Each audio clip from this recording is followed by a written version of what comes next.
Magandang gabi mga lods. Maraming tutorial sa YouTube na kung paano pakinisin yung mga barya, na mga lumang barya.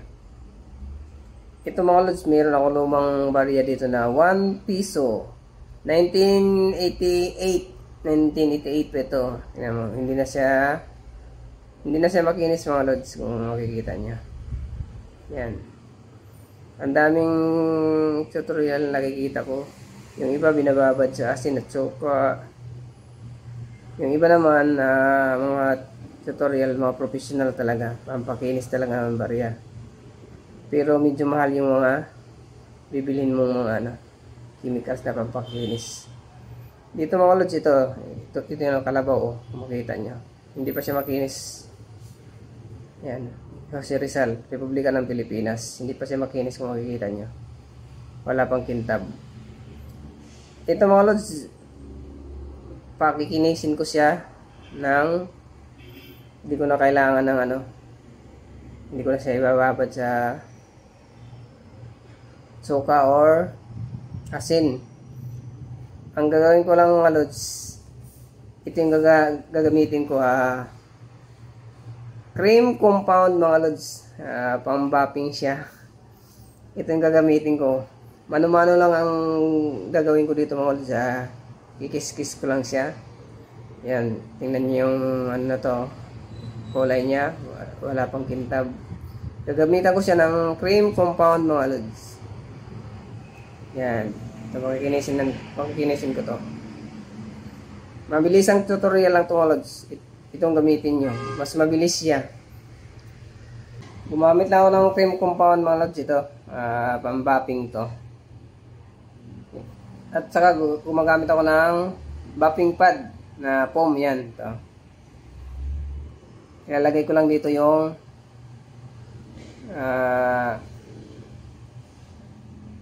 rubbing compound kung tawagin. Nakalagay dito cutting cream compound siya mga lods.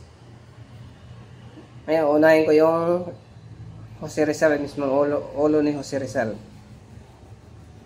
Kikis-kis lang mga lods, ganito lang ganyan-ganyan ko lang siya. Yan. Ganyan-ganyan lang. Ganyan-ganyan lang mga lods. Yan. Paulit-ulit lang siya mga lods. Paulit-ulit lang.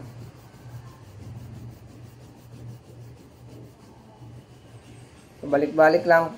Pag na ubos na yung rubbing compound, lagyan nyo na naman ulit. Tapos kiss-kiss lang. Ulit-ulit lang siya, ulit-ulit.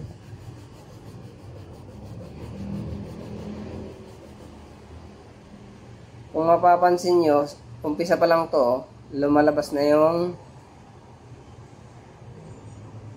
kintab niya mga lods, Yan.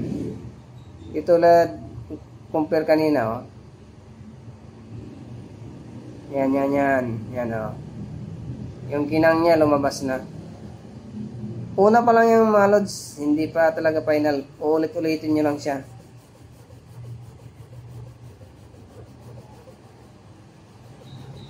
Ulit-ulit lang mga lods. Ngayon, pag nag-finish ako, dito naman sa kabila mga lods, dito ko siya ilalagay. Ito. Meron na pala akong napakinis kanina, yung 2 piso, 1984 na 2 pesos. Yan. Yan, parang salamin na siya mga lods, Yan, napakinis ko kanina. Parang salamin na siya. 2 piso to na 1984. Niyog pa yung likod niya. Tapos dito, si Andres Bonifacio. Yan. Kinis, kumikinang na para ng salamin, Tapos dito, ulit-ulit lang yan mga lods.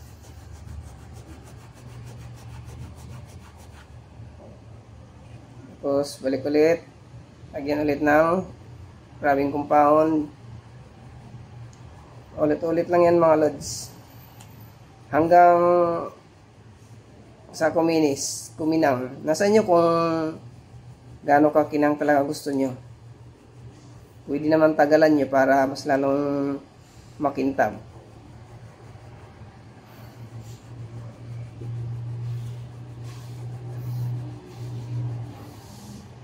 Kung mapapansin nyo mga lods, umitim. Umitim siya dahil dun sa mismong barya. Ito kanina pinagbinisan ko dun sa 2 piso. Yan mga lods, lumulutang na yan, ano niya, kintab niya. Hindi tulad kanina. Ganun lang siya kadali. Di na kailangan ng kung ano-ano pang ilalagay. Binababad pa nila ang iba. Ito lang, napakasimple lang nito. Ang makaagad. Makinis na kaagad.